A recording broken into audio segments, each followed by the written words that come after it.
Assalamualaikum warahmatullahi wabarakatuh. Alhamdulillah, wassalatu wassalamu ala rasulillah. Segala puji dan puja kehadirat Allah subhanahu wa ta'ala, juga salawat dan taslim kepada Nabi besar Muhammad sallallahu alaihi wasallam. Kita akan masuk ke bahasan buku baru, judulnya Beginilah Seharusnya Mendidik Anak. Panduan mendidik anak sejak masa kandungan hingga dewasa berdasarkan Al-Quran dan As-Sunnah. Ditulis oleh Al-Maghribi bin As-Sa'id Al-Maghribi. Yang paling pertama, saya sudah ajarkan metode dalam mempelajari buku, buka daftar isi. Karena daftar isi, Bapak Ibu sekalian, menggambarkan isi buku itu dan apa yang diinginkan oleh penulis. Di dalam daftar isi ada ditulis itu bab pertama, dasar-dasar pendidikan dalam manhaj Islam. Ada penjelasannya cukup banyak, prinsip-prinsip pendidikan sebelum menikah, manhaj Islam dalam mendidik anak, bagaimana mendidik anak sebelum lahir, pernikahan dalam Islam, tujuan pernikahan dalam Islam dengan poin-poinnya, manhaj Islam dalam memilih istri, landasan memilih istri, lalu pindah ke pasal kedua, etika dan hukum Islam seputar pernikahan. Ini cukup panjang bahasannya, dan ini umumnya sudah banyak kita bahas di mahkota pengantin, tapi kita akan ikutin isi buku ini. Kemudian bab kedua, anak adalah perhiasan dan ujian dunia, dengan beragam macam poin-poin di bawahnya. Bab ketiga, tahapan mendidik dan membina anak dalam Islam, ada pendidikan prasekolah dan pendidikan pedoman dalam pendidikan Islam. Kemudian juga ada bab keempat, masalah ibadah, bagaimana mendidik 5 rukun Islam kepada anak-anak. Bab keempat itu ya. Bab kelima, cara aman dalam mendidik anak laki-laki dan anak perempuan. Masing-masing punya metode tersendiri dengan contoh-contohnya. Bab keenam, faktor-faktor kesuksesan dalam mendidik. Itu juga dengan poin-poinnya, dan itu bab terakhir di dalam bahasan kita. Kita akan masuk teman-teman sekalian ke bahasan yang pertama, bab pertama di halaman 5, dasar-dasar pendidikan dalam manhaj Islam. Ya. Jadi kalau dimaksud dengan dasar-dasar pendidikan berarti pondasi dasarnya ya, yang paling awal Bapak Ibu harus tahu dalam pendidikan anak. Dalam manhaj Islam maksudnya dalam pemahaman dan metode Islam. Ada pasal pertama di sini, di bab pertama, prinsip-prinsip pendidikan sebelum menikah. Manhaj Islam dalam pendidikan anak. Saya akan bacakan dulu apa yang penulis katakan. Seperti biasa, insya Allah per paragraf, 1 atau 2, 3 paragraf baru kita rincikan.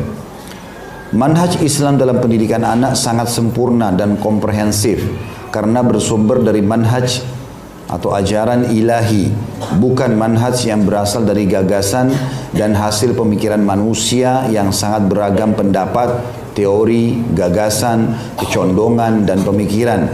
Maka sudah jelas manhaj yang berasal dari gagasan dan pemikiran manusia penuh dengan kekurangan dan cacat karena beberapa sebab. Di antaranya, pemikiran manusia hanya mengandalkan kemampuan otak dan pandangan belaka yang terkadang tepat, terkadang meleset, serta memiliki daya jangkau yang sangat terbatas sesuai dengan kondisi dan daerah. Maka boleh jadi orang dianggap baik dalam satu daerah, namun tidak dianggap soleh dan baik di daerah yang lain. Adapun manhaj Islam dalam pendidikan adalah menyiapkan standar kesolehan yang selalu cocok sesuai dengan kondisi, tempat, umat menurut ukuran kemanusiaan secara umum. Tentu juga ada dasar ya, di 2 paragraf ini saya sampaikan dulu di mukaddimahnya. Ada dasar sebab kenapa kita juga membahas tentang masalah pendidikan anak. Karena banyak sekali di antara kaum muslimin, baik laki-laki maupun perempuan, mereka menganggap anak hanya sebuah kebanggaan. Sehingga kalau yang ditanya pertama, berapa anakmu? Ya, seakan-akan pertanyaannya hanya bangga saja. Oh, anak saya 2, anak saya 3, anak saya 10. Ini keliru ini. Anak-anak bukan untuk jadi bahan banggaan begitu saja jumlahnya, maksudnya secara jumlah. Karena bisa saja orang punya anak 10 tapi nakal semuanya, orang punya anak 1 tapi soleh. Ya. Jadi bukan dari jumlah, walaupun jumlah ini dalam Islam bagian daripada hal yang dianjurkan kalau dasarnya niatnya benar. Tapi kalau hanya untuk berbangga-bangga dengan jumlah yang banyak, keliru. Tapi kalau ingin punya anak banyak agar ada banyak kader agama, banyak juga peluang-peluang amal soleh buat kita, amal jariah dari anak-anak ini, maka itu tidak ada masalah. Itu dibolehkan. Makanya tepatnya dalam niat di sini penting berhubungan dengan masalah anak-anak. Jadi anak-anak bukan cuma sekedar bahan kebanggaan saja dengan jumlahnya maksudnya. Kalau kita bangga dengan kualitasnya bagus, nggak ada masalah. Ada juga orang memiliki anak hanya karena ingin mengikat pasangan. Dia karena takut cerai atau takut dicerai, ditinggal oleh pasangan, maka dia memaksakan diri baik perempuannya untuk hamil atau laki-lakinya berusaha agar istrinya bisa hamil dengan harapan anak ini nanti bisa menahan tidak bercerai. Ini juga keliru, karena akhirnya anak ini selalu nanti dikambing hitamkan. Tuh kamu gak lihat anakmu, gak kesian sama anakmu, bahasanya selalu begitu. Ini keliru juga, karena beda antara hak anak dengan hak pasangan. Masing-masing punya hak. Kita kalau ingin meraih hati pasangan kita ada caranya, ingin juga meraih anak kita itu juga ada caranya. Maka tidak boleh tumpah tindikan satu sama yang lain. Karena ini sering saya dengar ini. Ada perempuan tidak mau dicerai, maka dia buat dirinya hamil, akhirnya suaminya merasa berat, gitu kan? Suaminya pun bertahan hanya karena melihat anak misalnya. Atau terbalik, suaminya merasa karena dia cinta sama istrinya, takut istrinya cerai, maka dia berusaha agar istrinya hamil lalu punya anak, dianggap anak itu akan bisa mengikat. Dan ini kalau terjadi, maka anak itu tidak akan dapat perhatian.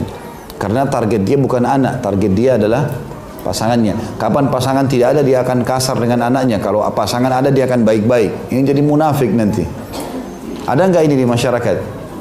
Hah? Ada. Banyak terjadi. Nah, ini kekeliruan, gitu kan? Ini poin lain.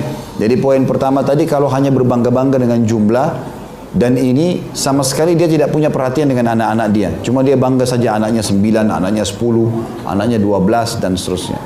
Atau yang kedua tadi tentang masalah terpaksa mengikat pasangan. Ini juga keliru. Termasuk dalam masalah keliru adalah memiliki anak tanpa ada sumber halal. Pokoknya punya anak saja. Nah, kalau perlu mereka tidak mau menikah, walaupun anaknya sudah banyak. Ini kan terjadi di negara-negara orang Muslim. Mau dengan cara benar atau tidak, yang penting hamil punya anak. Dan anak ini tidak jelas status dalam Islam, disilakan dengan anak haram. Ini juga tidak boleh. Harus jelas.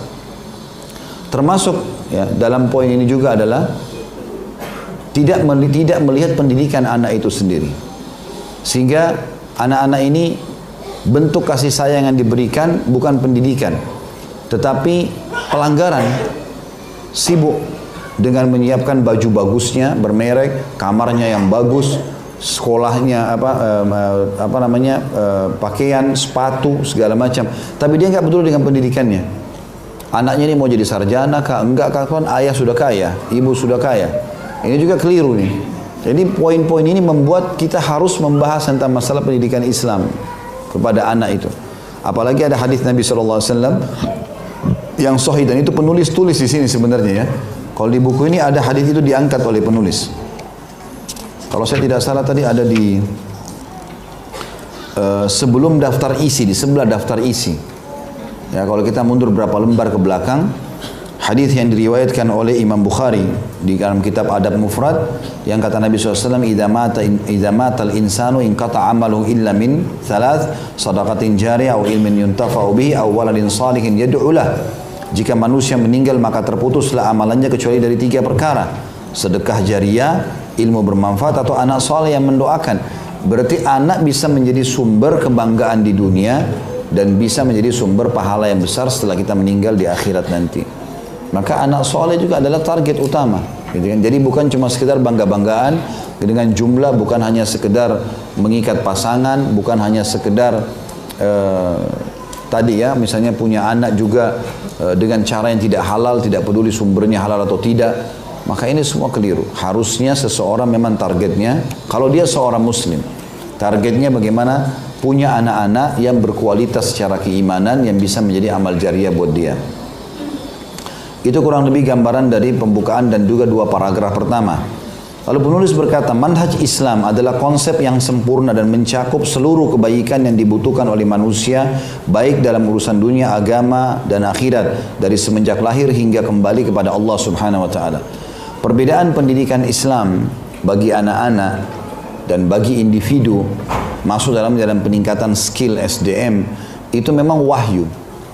Jadi standarisasi jujur, amanah, tanggung jawab, bakti sama orang tua, ya, menjalankan tanggung jawab baik itu orang tua kepada anak atau anak kepada orang tua, ini semua standarisasi. Orang dari suku manapun sama. Dan ini dipandu oleh wahyu, bukan teori manusia. Kalau teori manusia, ada orang begitu sibuk baca buku ini, baca buku itu untuk mencari tahu cara pendidikan anak. Sebenarnya pendidikan anak dalam Al-Quran dan Sunnah sudah jelas. Dan dalam buku ini nanti akan panjang lebar dirincikan tentang metode pendidikan sesuai dengan Al-Quran dan Sunnah. Manhaj Islam memperhatikan soal kejiwaan manusia dari berbagai segi dalam segala kondisi, interaksi dan menunaikan kewajiban dan tugas dalam hidup. Manhaj Islam atau metode dalam Islam sesuai dengan fitrah manusia, bahkan membimbing dan mewujudkan keseimbangan antara potensi badan dengan potensi akal dan ruh, sehingga bekerja sama secara baik dan saling menguntungkan. Berbeda dengan manhaj jahiliyah yang hanya mengandalkan potensi badan dan akal saja. Kalau agama mengajarkan kita teman-teman tidak bisa luput antara pendidikan anak dengan keimanan. Ya. Tidak ada lagi ceritanya cuma sekedar akal saja. Makanya orang-orang yang memikirkan dengan cara Islam, dia akan peduli walaupun anaknya sekolah umum, masuk di TPA Al-Quran, dia tetap ajarin akhlak-akhlak yang baik di rumah, itu karena metode Islam digunakan. Tapi kalau tidak, maka kita tidak bisa bedakan mana anak muslim, mana anak kafir. Karena makannya sama, bermainnya sama, idolanya semua orang-orang kafir. Maka ini keliru. Ya. Akhirnya anaknya tumbuh seperti orang kafir itu. Ada positif negatifnya, tapi kalau negatifnya diambil ini bermasalah besar. Seperti narkotikanya, homoseksualnya, lesbiannya, dan seterusnya. Kata beliau, manhaj Islam sesuai dengan fitrah manusia, bahkan membimbing dan mewujudkan keseimbangan antara potensi badan dan potensi akal, juga ruh. Makna ruh maksudnya keimanan ya. Jadi kita ada makna keimanan. Sehingga bekerja sama secara baik dan saling menguntungkan. Berbeda dengan manhaj jahiliyah yang hanya mengandalkan potensi badan dan akal saja. Bagaimana anaknya sehat secara akal, bagaimana anaknya sehat secara badan. Ya selebihnya nggak penting. Mau ibadah nggak penting. Mau tahu halal haram itu nggak penting. Manhaj Islam mendidik manusia untuk menumbuhkan kesadaran secara benar dan lurus sehingga berbagai potensi baik jasad, akal dan ruh bergerak dan menjadi modal meraih keberkahan atau kebaikan. Allah memfirmankan tentang masalah pentingnya mendidik generasi yang baik, yaitu anak-anak. Allah mengatakan dalam surah Al-Imran ayat 110, A'udzu billahi minasyaitonir rajim, kuntum khaira ummatin ukhrijat linnas ta'muruna bil ma'ruf wa tanhauna 'anil munkari wa tu'minuna billah walau amana ahlul kitabi lakana khairan lahum minhumul mu'minun wa aktsaruhumul fasiqun. Kalian umat Islam adalah umat terbaik yang dilahirkan untuk manusia. Makna kalimat ini adalah generasi demi generasi muslim akan punya standarisasi wahyu yang memandunya sehingga menjadi manusia terbaik. Karena kalian menyeru kepada kebaikan atau ma'ruf, artinya kalian mengerjakan perintah Allah dan mencegah dari yang mungkar, kalian tinggalkan semua apa yang dilarang oleh Allah serta beriman kepada Allah. Sekiranya ahli kitab beriman, tentulah itu lebih baik bagi mereka. Di antara mereka ada orang-orang yang beriman, namun kebanyakan mereka adalah orang-orang yang fasik. Itulah manhaj Islam yang sempurna yang telah dipancang kuat oleh pendidik manusia terbaik Muhammad SAW di atas nilai, akhlak dan prinsip-prinsip Islam yang kokoh yang tidak meninggalkan perkara sekecil apapun kecuali pasti telah ada solusi darinya. Bahkan seluruh sisi kehidupan manusia telah dibahas secara tuntas sehingga manhaj Islam merupakan manhaj istimewa dan unggul di atas manhaj lain di muka bumi, baik dari sisi pengaruh, cakupan, hasil dan juga kemampuan sentuhan. Ya, sampai paragraf ini sebenarnya penekanannya lebih kepada metode pendidikan Islam akan sangat besar manfaatnya kalau dipakai dalam kehidupan. Dan ini menyinggung banyaknya generasi muslim yang tidak mau menggunakan pendidikan Islam. Yang sudah sering kita singgung ya, tidak mau masukkan pesantren, tidak penting pendidikan agama, bahkan di lembaga-lembaga pendidikan kita, parahnya itu orang anak-anak kalau tidak lulus agama dibantu. Ya, kadang-kadang begitu, dibantu nilainya. Ya. Kalau guru agama tidak masuk, tidak masalah. Tapi coba kalau matematika, fisika, ini masalah. Sehingga anak-anak kita juara dunianya fisika, juara dunianya matematika. Masalah agama dan akhlak ini, ya harusnya menonjol. Bahkan Saya pernah melihat buku pendidikan ponakan saya, itu dia di SMA waktu itu, SMP atau SMA, saya lupa ya. Jelas saya lihat buku pendidikan Islamnya, itu kalau saya baca dalil-dalilnya ya, menurut apa yang saya tahu ya, itu subhanallah asal pendidiknya benar, itu sudah luar biasa. Asal dia berikan contoh yang tepat, mengajar dengan dalil itu sudah cukup. Tapi subhanallah yang terjadi tetap mereka ya piloks baju pada saat tamat, tetap pergaulan bebas, tetap narkotika. Mana efek pendidikan agamanya? Karena dianggap tidak penting. Ya, lulus tidak lulus bisa dibantu. Ya, kalau sebenarnya kalau pemerintah menerapkan pendidikan agama di nomor satukan, kalau tidak lulus maka tidak bisa lulus, walaupun yang lainnya berhasil, maka pasti mereka akan terbentuk menjadi orang-orang yang terbaik. Dan pendidikan agama kita tahu sama-sama, ajarannya jujur, amanah, tanggung jawab, bakti sama orang tua, baik sama tetangga, ada bab akhlak, ada bab adab, ada bab ibadah, jadi banyak lengkap. Jadi agama kalau diterapkan maka jadi baik, otomatis karena semua kebaikan. Dan kalau ditinggalkan, artinya mengerjakan apa yang agama larang kayak dusta, riba, zalim, gunjing, apalah fitnah, semua merusak. Ya, makanya kita ada istilah broken home misalnya. Kenapa dia rusak? Tidak ada pendidikan agama. Orang tua tidak peduli. Akhirnya anak-anak menjadi rusak. Dan kapan bermula kerusakan negara, kerusakan komponen masyarakat, ya, peradaban masyarakat bisa bahkan hilang dan terhina, justru bermula dari rusaknya generasi manusia yang dididik dalam rumah itu dengan metode pendidikan yang salah.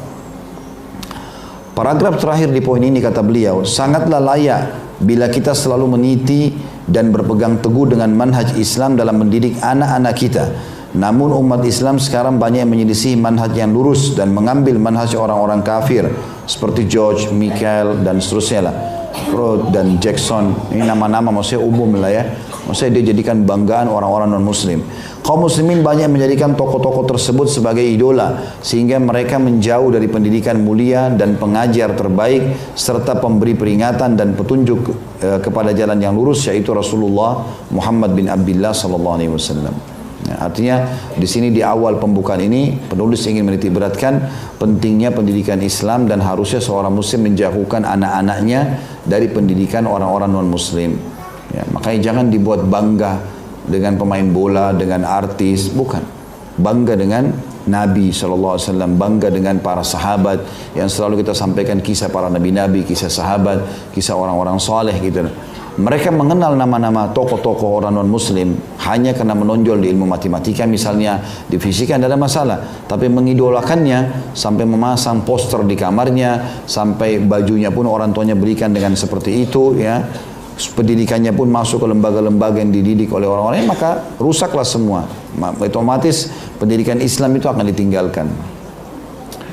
Masuk kepada subjudul yang lain, bagaimana mendidik anak sebelum lahir. Ada istilah kita temukan teman-teman sekalian, bisa membuat anak kecil atau bayi di perut ibu menghafal Al-Quran. Ya. Bisa kita membuat dia bisa lebih cepat berbicara ya, dengan cara ya, pendidikan yang ditetapkan sementara masih di perut. Ya, seringnya didengarkan tilawah Al-Quran, seringnya diajak ngobrol oleh ibunya walaupun dalam perut. Itu semua punya pengaruh-pengaruh yang sangat besar dalam pendidikan anak itu sendiri.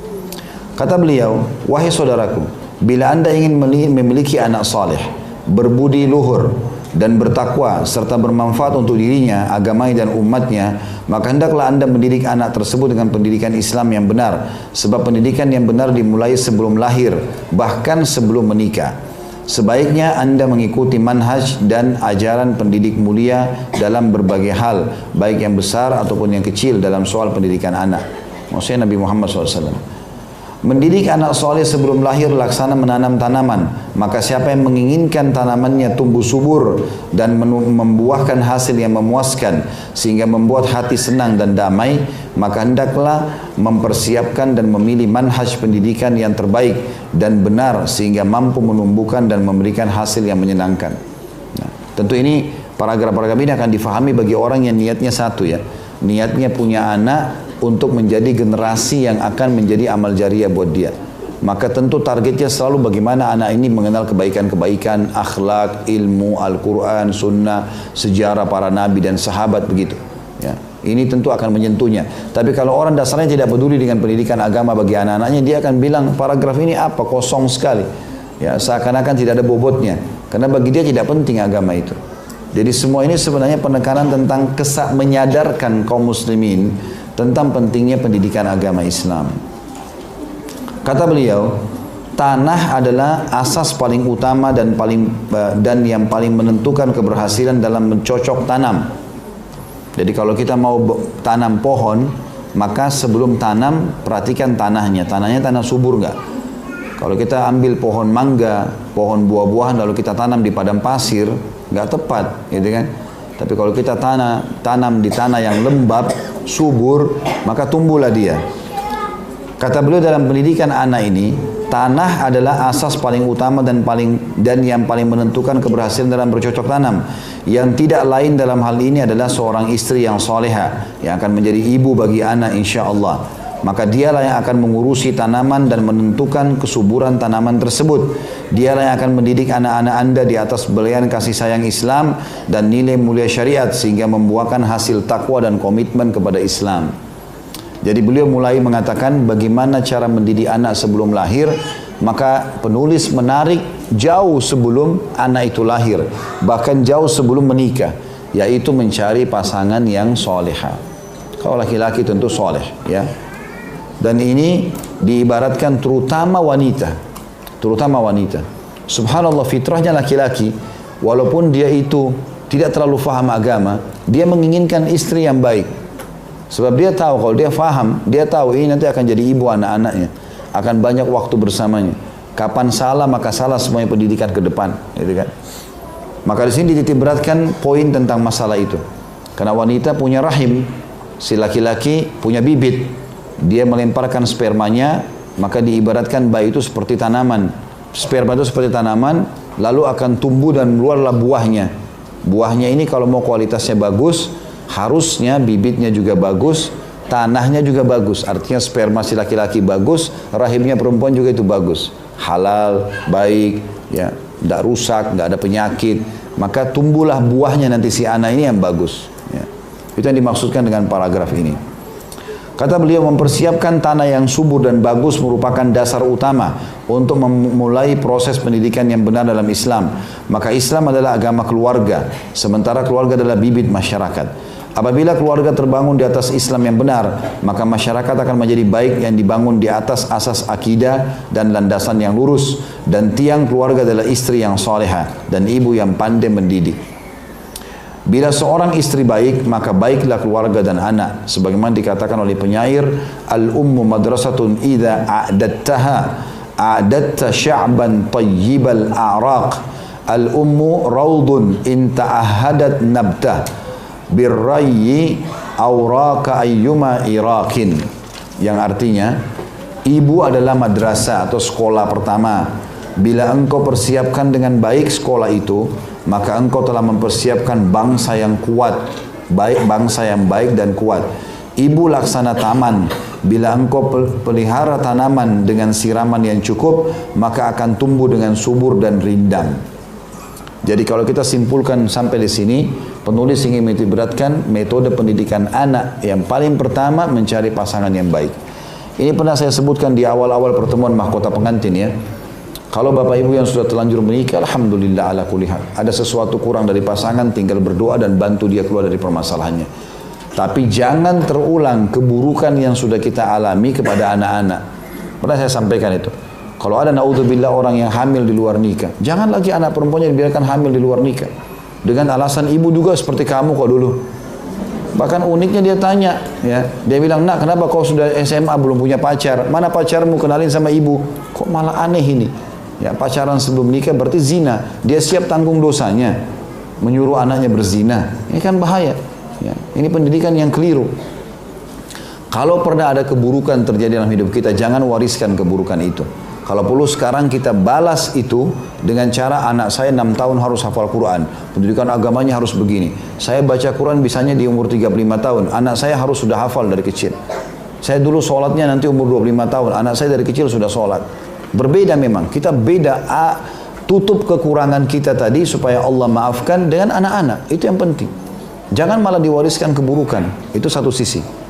Sisi yang lain Bapak Ibu sekalian, Selain daripada jangan wariskan keburukan ya kepada anak-anak, juga kalau bapak ibu salah pilih pasangan ini ya, tidak ada pernikahan tanpa biologis teman-teman, kecuali orang itu sakit, nggak mungkin. Mungkin dia sakit, dia stroke, orang gila, mungkin. Tapi kalau orang normal pasti ada biologis, mau nggak mau. Setelah akad nikah itu sudah umum, orang semua tahu. Sampai dikatakan bulan pertama, bulan madula segala macam untuk menikmati biologis tersebut. Dan memang pernikahan 50%-nya adalah biologis. Sehat biologisnya, sehat rumah tangganya. Gagal biologis, gagal rumah tangga. Kalau bapak ibu punya masalah, bisa menarik masalah itu dengan diselesaikan dengan cara biologis, maka aman semuanya. Karena biologis ini nomor satu. Makanya penentuan anak pun tergantung dari masalah biologis itu. Tergantung dari masalah itu. Ingat ibu-ibu di sini, akhwat kita. Kalau sudah terlanjur menikah, tadi saya sudah kasih solusi. Kalau belum, kalau jangan wariskan kepada anak-anak sesuatu yang buruk. Kalau kita belum menikah, ada di sini akhwat kita yang hadir belum menikah, hati-hati sekali.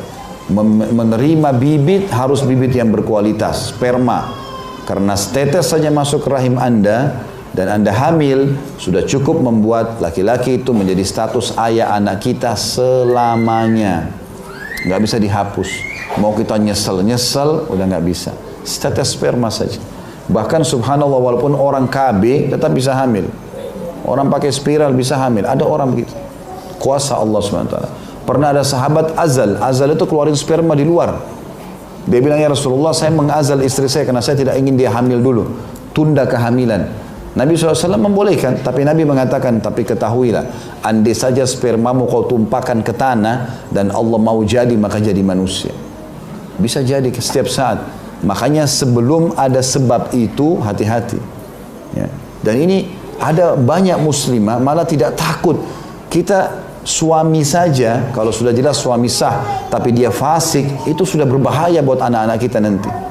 Karena dia akan jadi status ayah selamanya.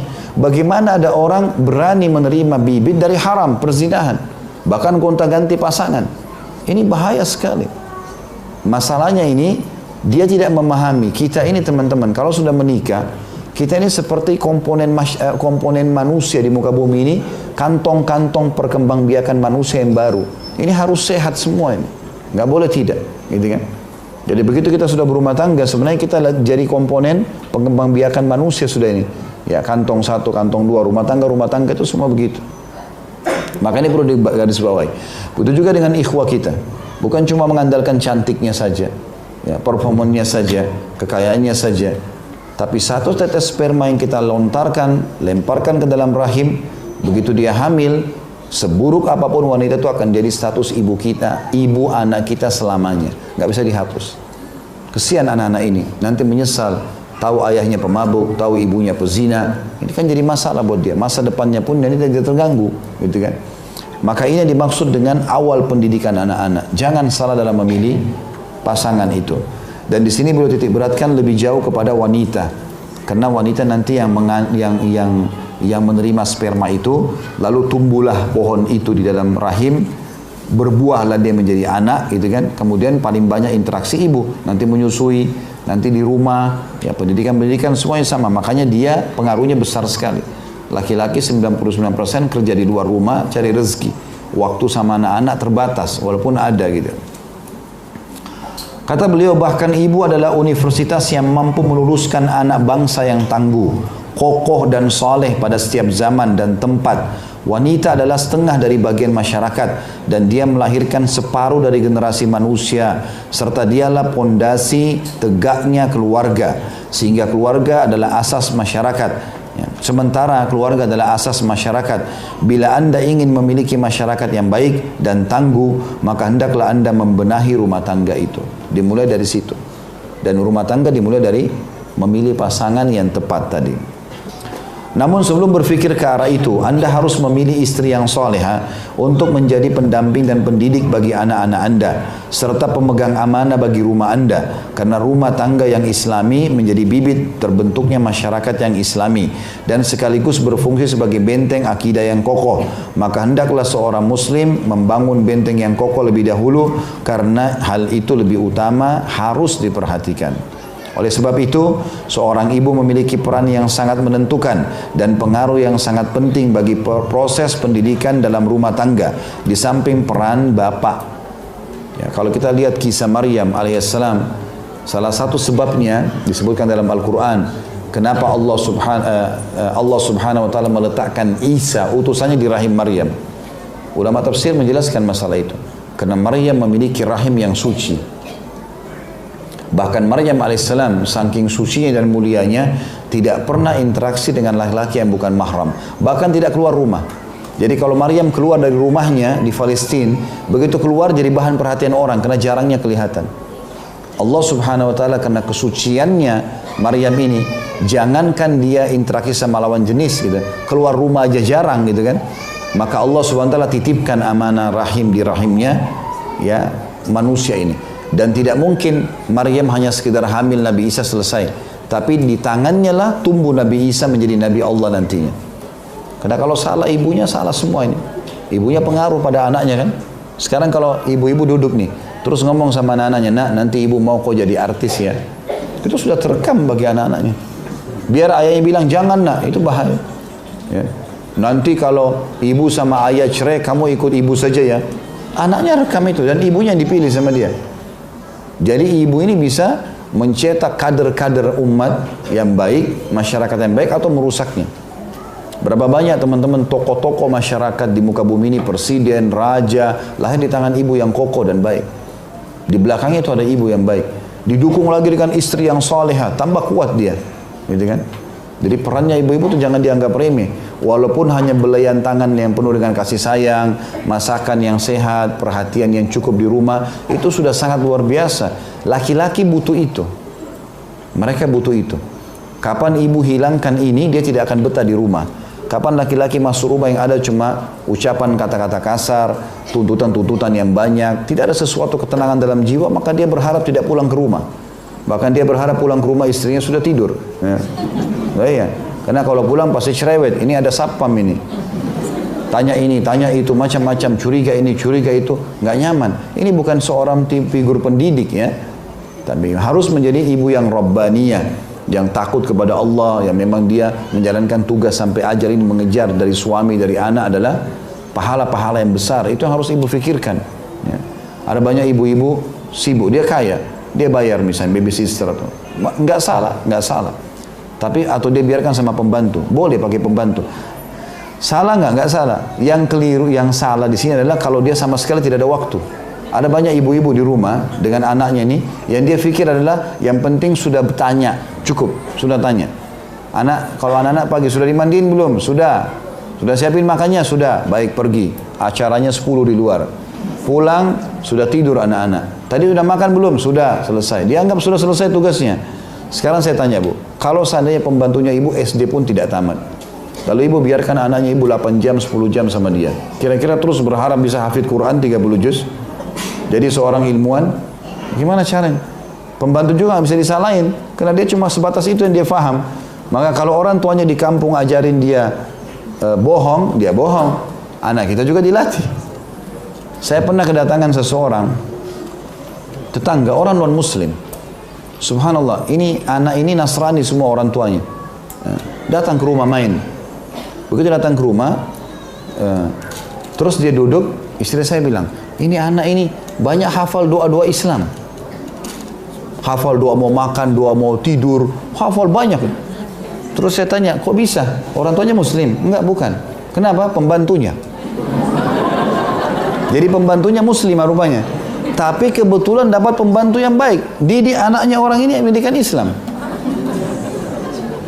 Tapi ada juga terbalik. Anak-anaknya jadi rusak. Yang tahu cuma nyanyi-nyanyi, lagu-lagu. Kadang-kadang ada anak-anak kecil kita dengar nyanyi-nyanyi lagu cinta. Dari mana ini? Faham apa masalah cinta ini? Ternyata pembantunya yang ajarin, gitu kan? Kadang-kadang yang juga jauh lebih berbahaya ya. Kalau pembantu-pembantu ini memang ada sifat buruk, ada pelecehan seksual, dia perempuan, dia bisa ganggu anak laki-laki kita, dilatih hal-hal yang tidak baik, atau terbalik, gitu kan? Bisa juga terbalik, anak perempuan kita misalnya dipegang oleh supir fulan atau tukang kebun ini, kita nggak tahu, banyak terjadi. Yang ini berbahaya sekali kan? Makanya harus hati-hati dalam ini semuanya. Ya.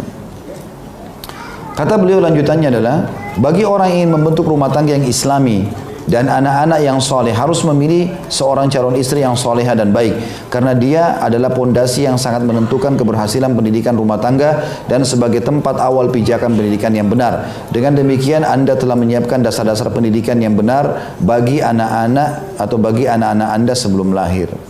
Ya. Makanya teman-teman perlu bertanya juga satu hal ya, bagi orang yang mau menikah. Pertanyaan ini penting bagi calon kita. Apa program ya, apa program kamu atau apa programnya kalau sudah punya anak? Atau bagaimana metode pendidikan anak? Itu dari awal kita sudah tanyakan, bagus ditanyakan. Kalau dia mengatakan ya nanti kalau sudah punya anak baru saya berpikir, misal ini orang nggak jelas. Oh kalau ada anak saya akan ajar dia baca Quran, saya akan begini, saya akan begitu, saya akan sekolahkan Islam dan seterusnya. Maka itu positif, bagus. Berarti dia sudah punya program dalam masalah ini ya. Itu yang dimaksud dalam poin ini. Ini ada bahasan tentang masalah pernikahan dalam Islam, dan setelah ini ada banyak sekali bahasan masalah pernikahan dalam Islam ini. Baik, kita masuk dulu ke judul masalah baru, masalah pernikahan dalam Islam. Ya. Pernikahan merupakan bibit pertama dan cikal bakal kehidupan masyarakat, aturan yang bersifat alami bagi alam semesta, serta sunnatullah untuk menjadikan kehidupan semakin bernilai dan mulia. Pernikahan merupakan hubungan batin yang hakiki, cinta yang penuh dengan kejujuran, dan kerjasama dalam kehidupan yang penuh ruh kebersamaan dan kasih sayang untuk membentuk keluarga yang baik sekaligus memakmurkan alam semesta. Ini global sekali kata-katanya ya, tetapi ada makna penting di sini. Teman-teman sekalian, saya sudah pernah bilang di bab pernikahan, jangan menikah karena sudah terlanjur, teman-teman semua yang sebaik kita sudah menikah, sudah terlanjur suka karena desakan orang tua, faktor umur, faktor ekonomi, lingkungan, ini semua tidak ada. Jangan menikah karena itu. Dan saya ingatkan kembali, saya ulangi lagi yang kita sebutkan di awal bahasan mahkota pengantin. Kalau ada bapak ibu hadir di sini, menikahnya karena sebab-sebab tadi yang saya sebutkan, di ruangan ini ubah niatnya dalam hati. Ini ibadah, pernikahan ibadah. Niatkan menikah dengan suami dan istri itu karena perintah Allah dan Rasulnya. Dan di situ ada peran dan amanah yang besar. Yang pertama, pasangan kita adalah sebab kita masuk ke dalam surga. Dia bukan musuh, dia adalah pasangan yang membawa kita masuk ke dalam surga. Kejar surga dari dia. Kerjakan apapun tugas kita dari Allah, karena Allah SWT Allah akan balas. Kemas baik-baik suaminya ibu, kemas baik-baik istri bapak-bapak. Kemas mereka menjadi orang-orang yang menjadi penyebab kita dapat amal jariah. Itu yang penting. Sehingga tidak ada jenuh dalam berkorban buat pasangan. Tidak ada hitung-hitungan. Saya heran kadang-kadang melihat rumah tangga ada orang hitung-hitungan duit suami istri. Kenapa hitung-hitungan duit ini? Apa hubungannya? Kemarin kan kau pakai uang saya 100 ribu. Ya Allah. 100 ribu minta dari suaminya. Ya. Rembes ini, rembes itu. Padahal sebenarnya kadang-kadang sudah ada uang bulanan. Suami hanya seperti kantong duit. Keliru ini. Ini pasangan yang akan membawa kita ke surga. Itu poin penting ini. Sehingga apapun kita siap berkorban dengan pasangan, ikhlas untuk itu. Rumah tangganya enak terus itu. Karena kita tulus untuk mendapatkan kebaikan dari orang ini, gitu kan? Itu dimaksudkan di sini. Sebenarnya pernikahan itu adalah hubungan batin yang hakiki. Memang kita boleh menjalin rasa cinta yang mendalam, rasa rindu. Bapak ibu yang sudah berumah tangga, jangan kaku dalam rumah tangga. Lampiaskan semua bentuk cinta, sayang, dari kosakata, dari karakter-karakter, apalah yang ada di WA, di medsos kita, tapi khusus untuk pasangan, jangan diekspos ya. Karena kalau ekspos bisa kena ainnya orang, bahaya, hasut orang. Kalau bapak ibu sering ekspos foto mesraannya segala macam, ini bahaya. Orang iri sedikit bisa kena mata kita, dan ini masalah. Sudah kita jelaskan, kalau tidak bisa dapat air wudunya ruqyah, dan mungkin butuh lebih lama waktu kalau tidak ada air. Tapi kita berdua WA-an sama suami. Bapak ibu kalau ada yang hadir sini tidak seperti ini, perbaikin. Ada orang kaku sekali, salam di WA sama suami dan istri tidak pernah disebutkan, Assalamualaikum artinya semoga keselamatan dunia akhirat selalu ada untukmu. Warahmatullah, semoga Allah selalu kasih kau karunia-Nya. Karunia itu kesehatan, kekuatan, rezeki. Wabarakatuh, semoga berkah selalu cukup hidupmu. Kalau sehari kita telepon-teleponan 10 kali atau 5 kali dengan pasangan atau WA, kita sebutkan 10 kali kita doain dia. Jadi baik pasangan kita. Tidak pernah ucapin salam. Tidak pernah ada kata-kata sayang dan mesra. Semuanya kata-kata, jangan lupa pesanan saya ya. Assalamualaikum warahmatullahi wabarakatuh. Apa kabar sayang? Udah di mana? Udah makan belum? Setelah selesai semuanya baru ya. Jangan lupa bawa pesanan saya ya. Nanti saya sudah siapin makanan enak di rumah. Nah, enak orang bacanya. Jadi suaminya begitu lihat WA, jangan buka dulu ah, pasti pesanan. Kenapa ketawa? Tahu diri. Nah, masalahnya itu. Sama suami juga begitu banyak ikhwah. Kadang-kadang di mobil, saya jalan sama-sama, telepon istrinya, enggak assalamualaikum, enggak apa. Sebentar siap ya, saya akan jemput jam 2. Ini kenapa kayak bukan rumah tangga? Kayak kepolisian. Tanya dulu. Assalamualaikum, salam. Oh, Masya Allah suara kamu bagus sekali hari ini. Enggak apa-apa. Gombal aja. Sama suami istri enggak apa-apa.